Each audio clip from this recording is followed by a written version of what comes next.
কেন্দ্র নাম্বার 36 শিবচর চণ্ডীপুর বহুমুখী মাধ্যমিক বিদ্যালয়। মোট ভোটার সংখ্যা 1610। প্রাপ্ত ফলাফল: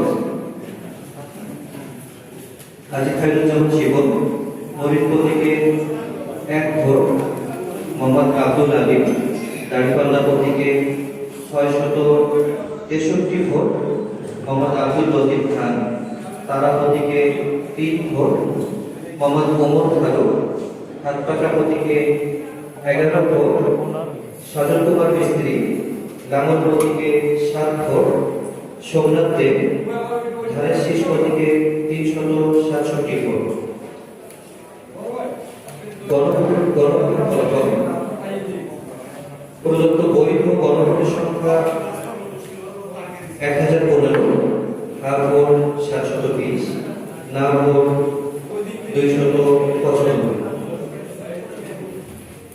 এতক্ষণ ধৈর্য ধরার জন্য আপনাদের সকলকে আমি আবারও ধন্যবাদ দিই এবং আমি বিশেষভাবে আপনাদের